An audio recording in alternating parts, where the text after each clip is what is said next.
Welcome to Person-Centered Recovery Planning, a review of plan components. And this is Vignette 1, Richard. Building on a basic understanding of person-centered principles and recovery planning components, this example shows how our understanding of a person's life and the decisions they make about both professional and non-professional supports can be adapted into a person-centered recovery plan, or PCRP. In this video, you'll be invited to consider the experiences of Richard and what elements of his recovery plan might look like. This video has been designed for you to use in a variety of ways, depending on your preference.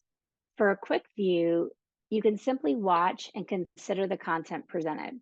For a more in-depth opportunity to practice your knowledge and skills, you can use the vignette and prompts to imagine that you're working with Richard and create recovery plan components to build an abbreviated plan.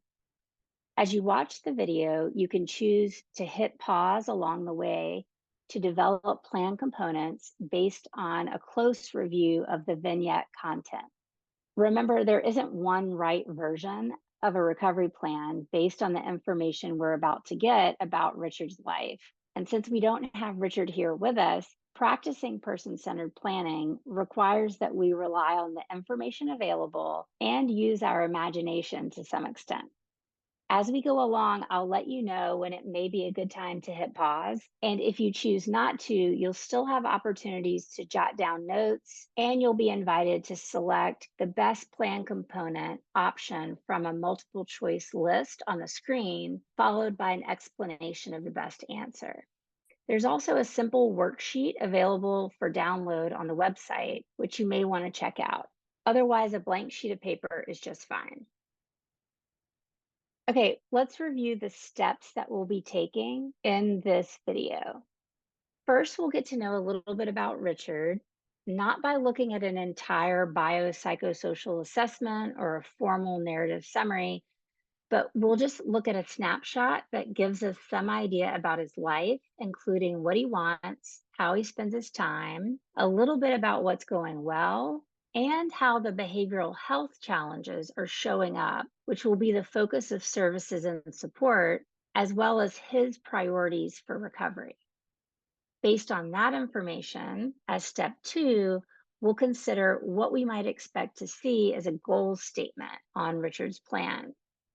Next, step 3, we'll look closely at how Richard and his team of supporters might decide to measure progress in the near-term future. These expected results will be labeled as objectives. Lastly, we'll imagine the various kinds of action steps Richard might choose to take to produce the desired change. When we're done, we will have put together a cohesive set of recovery plan components that may not constitute an entire recovery plan, but it'll demonstrate how the essential plan components logically fit together and link back to what we know about Richard.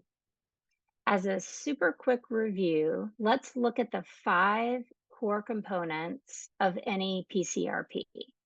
And those are listed inside the circle here. So we're going to start with a goal statement. The goal statement serves as the foundation of the plan. It captures the person's driving motivation for recovery, and the professional's job is to understand that person's vision of a life worth living. We then have strengths that show what the person can build on, and barriers, the immediate roadblocks that also articulate the focus of services and supports. Moving around the circle and to the right lower corner, every plan must include expected results or measurable outcomes. And this is the part of plans that people typically have the most challenges with, and that are typically labeled many, many different things across the country, across programs. We're going to label this objectives. And then last component is action steps. Historically, action steps have been labeled interventions. The most important thing is that in a person-centered plan, action steps always include both professional billable services and non-billable action steps that can be taken by the person and natural supporters outside of the formal system. All right, now let's get to know Richard.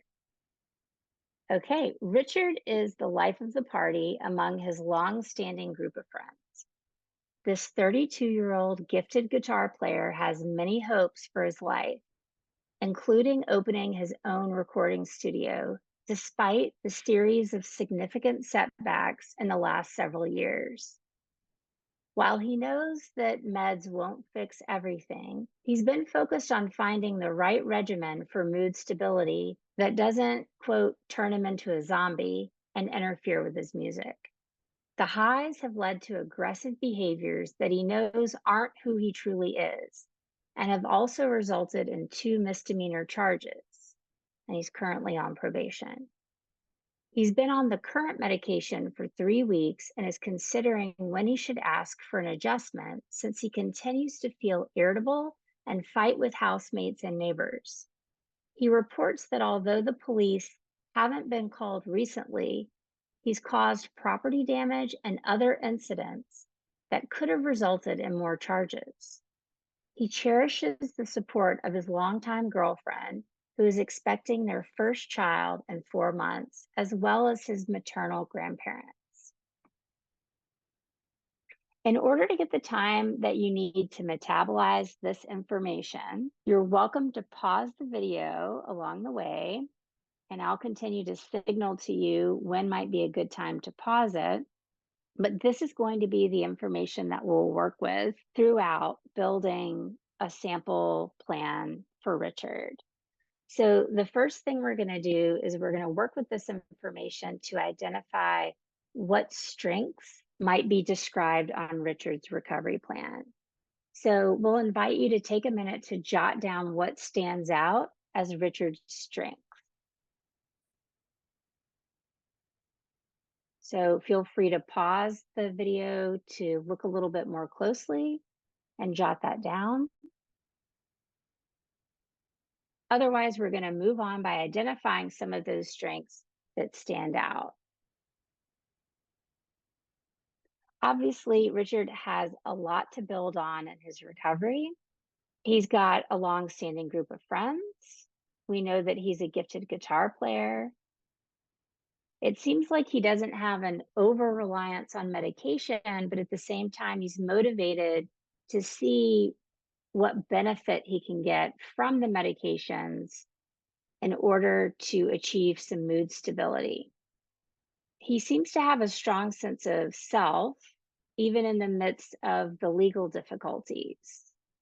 So that I think is something to really amplify. And I wonder how much he's aware of that, or if that's something that we've observed. We might really play a big role in reflecting that back to him.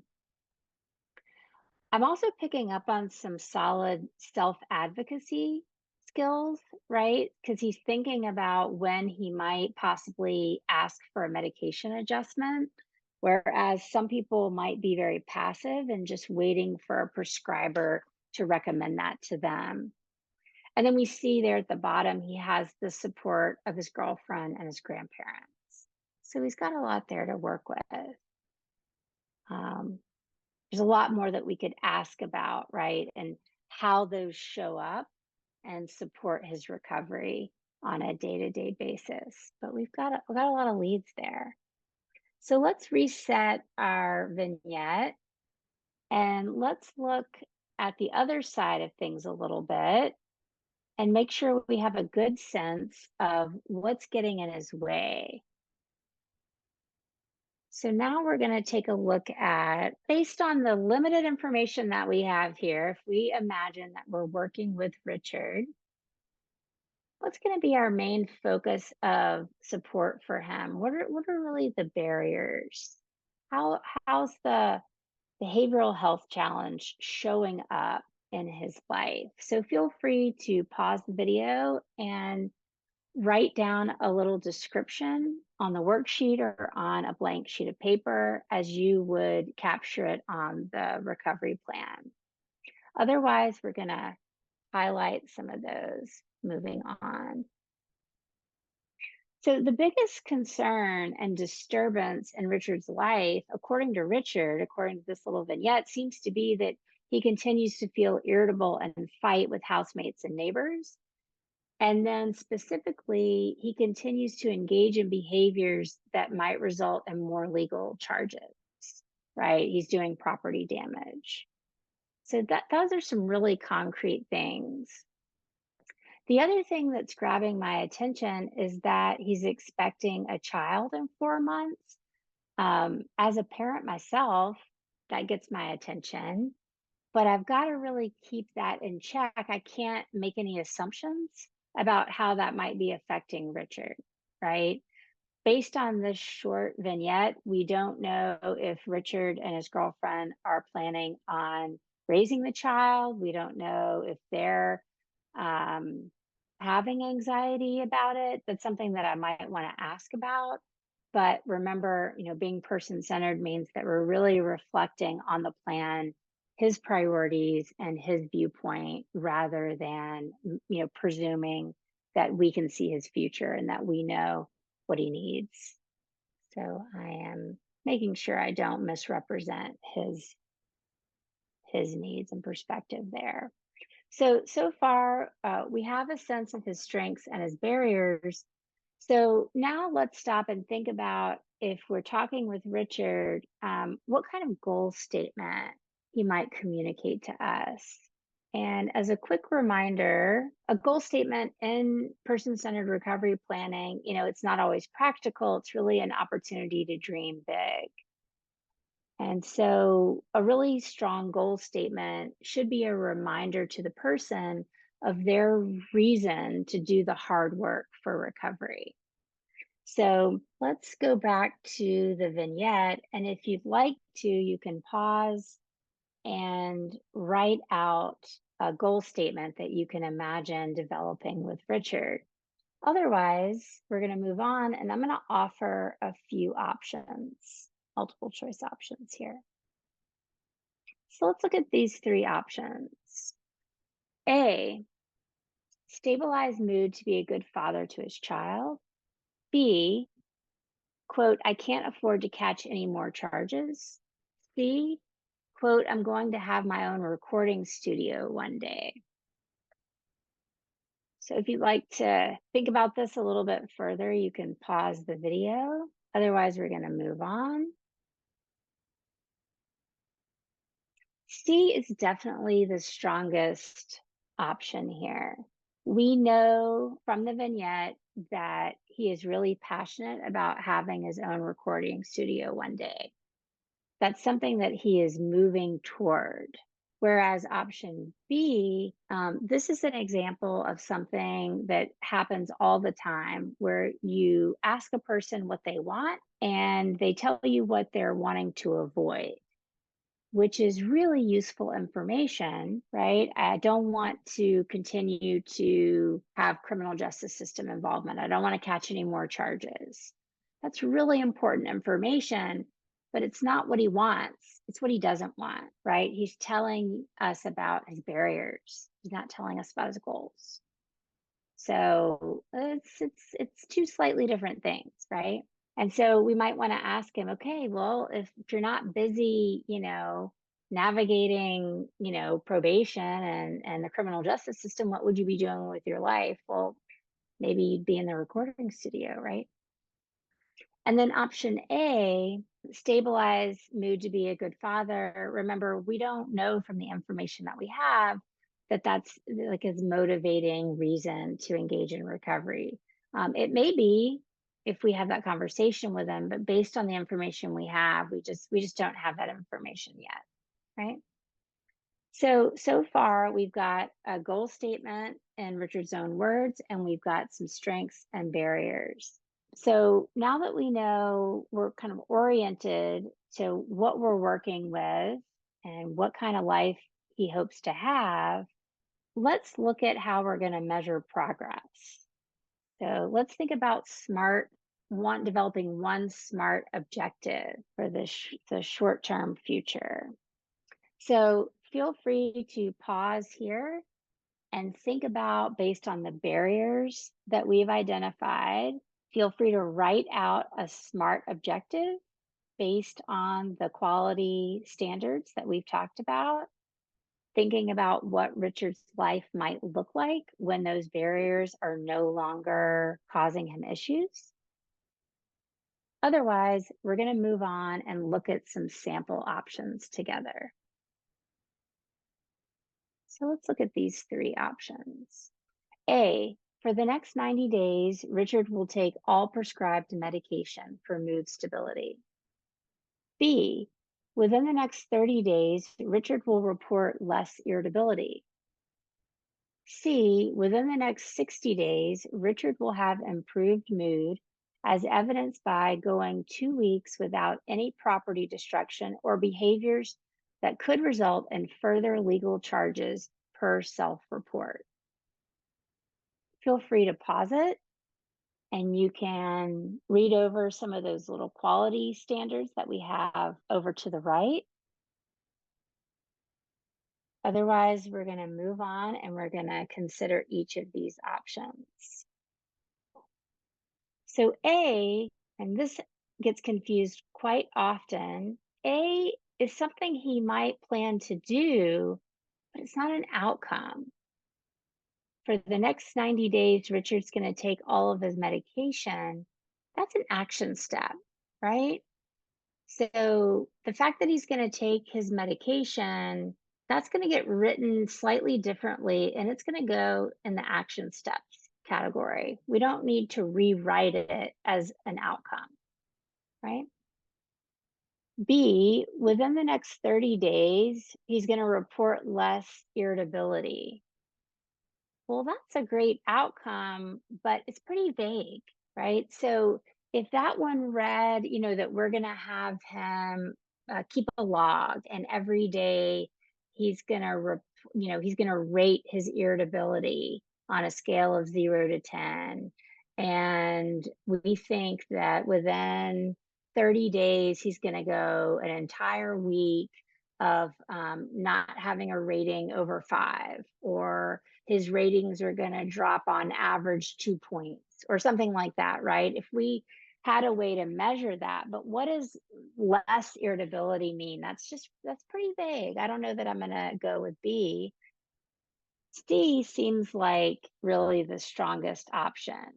It meets SMART criteria, it's measurable, it's attainable, and it's very relevant to what he cares about. He's not going to get his own recording studio if he continues to be in trouble, not be able to get off probation. So C is definitely the strongest option there. Okay, so the last core component is action steps. But as you know, in a person-centered approach, there are different types of action steps. We're not going to only capture professional services, we're also going to include non-billable action steps taken by the person and maybe their natural supporters, should they have people involved, that happen outside of the formal system. So let's start there. There's some reminders. If you would like, you can pause here and write out at least one personal action step and at least one natural supporter action step that you would imagine being on Richard's plan. Otherwise, we're going to move on and look at some options for those two types of actions. We're going to start with a personal action step, which I've also seen labeled a personal wellness strategy.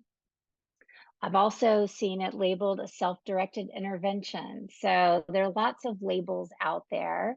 What's most important is that this is something that Richard can do immediately.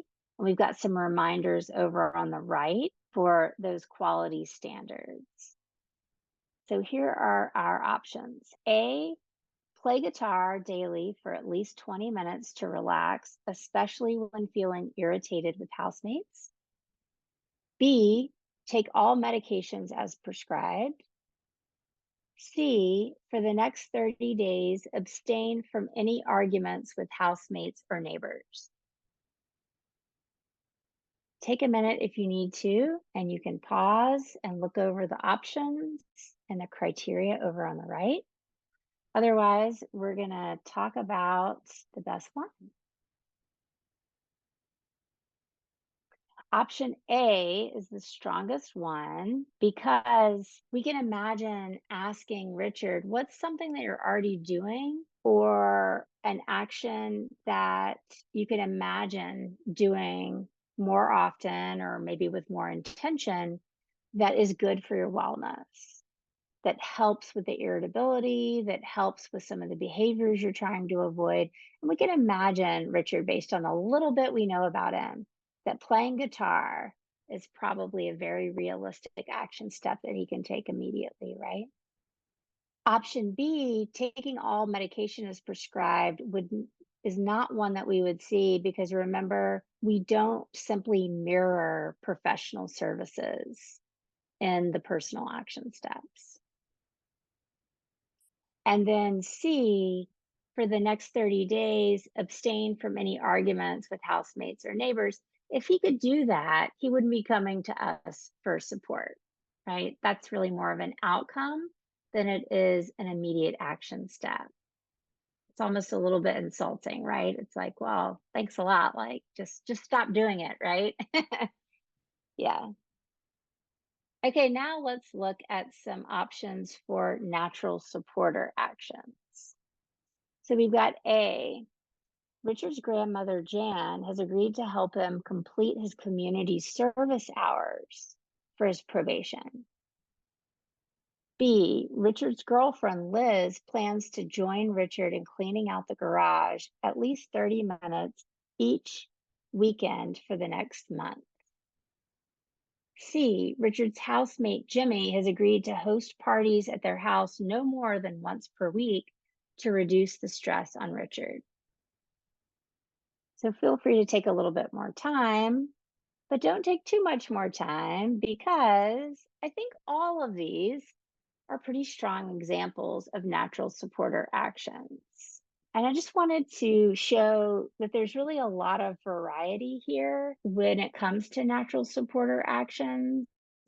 We're really just wanting to amplify the important role that supporters can play by including them on the written plan, even if it's, coming by to do one action or routinely do something, but that their commitment to support the person's recovery really matters. And it matters enough to be included on the plan. And it helps to promote accountability. And so we want to include it if we can. So let's look back at where we are. The very last type of action step that we know will be included on any plan that is a service plan, because that is a person-centered recovery plan, is a service plan that is person-centered, is a professional service, one example of a professional service. And typically we're pretty used to writing these because this is how our agencies are getting reimbursed. But a few reminders here, unless it's court ordered, unless it's mandated, these services that show up on the plans are always chosen by the person, right? They're never auto-populated. We never want a person to have to opt out. We always want them to opt in, and that's how the services end up on the plan. We sometimes talk about the 4 W's, the who, what, when, and why. Most of these are self-explanatory, except the why is where you really see the professional service is individualized to the person. Now, some plans, you don't see this as much. And if that is true for your agency, I strongly encourage your progress notes to be individualized to the person and talk about how, the particular group is benefiting that person, even though the group might be delivered to all 6 or 7 people. the group's benefits, right? The group is being customized to each person, and you're keeping an eye on that customization, that individualization to each person. So feel free to pause and write up a professional service that you might imagine is on Richard's plan that meets all of these criteria. Otherwise, we're going to look at some options together. So Ann Jenkins, nurse practitioner, will meet with Richard twice a month for medication management to discuss side effects and need for adjustments to achieve mood stability. B, Richard will take all medication as prescribed for 90 days. C, parenting skills training and support group weekly for 2 months in preparation for Richard to become a father. So you can pause, but we're going to move on. A is definitely the strongest based on the information we have about Richard. We have the who, we have their role, we have what they're going to provide, including the frequency and how it's going to benefit Richard. Option B is really just talking about compliance, and that really needs to be written through the lens of who is providing the professional service. So the emphasis isn't on Richard complying with the medication, but that there's a prescriber that's agreeing to offer the medication. So it's a contract for who's going to do what. And Richard can see that there are all these different people that are playing different roles in providing what he's chosen for him. And then C, we go back to the same point that we've made a bunch of times, is that we just don't know yet if this is a need that Richard had identified, the parenting skills.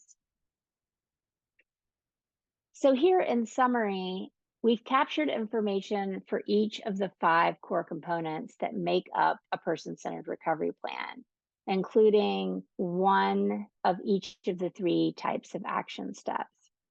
Hopefully you can see that the individualized nature of the information assists in meeting medical necessity. So it helps with eligibility. It helps demonstrate the need for Richard to access the services and supports. But more importantly, we've used human experience language over clinical jargon where we can. We've amplified the voice of Richard, the person being represented. So when Richard receives a copy of his plan, should he accept our offer for that, it's more useful. It's validating to Richard that he's an active member of the team and that he's the primary decision maker in the treatment. And hopefully we can still see Richard's identity in this plan, not just the mental health condition that he's experiencing. And finally, just one more reminder that typically a full recovery plan is going to have a little bit more information than this. This is an abbreviated version to demonstrate those core components, where a full recovery plan, in addition to having typically like one goal statement, about 3 objectives, because that's about how many people can typically focus, about how much change people can typically focus on. We typically see some type of narrative section where you can explain certain needs that might be deferred to a later time. We might see a description of the person's participation in the creation of that plan. You may also see on the plan demographics and diagnoses. Oftentimes, we might develop what's called a crisis plan or a safety plan. There might be an advanced directive section. So this really is meant to be an abbreviated version for us to practice skill building across these core components. If you found this useful, there are a couple other vignettes structured in a similar way for you to practice these skills. So thank you for your time.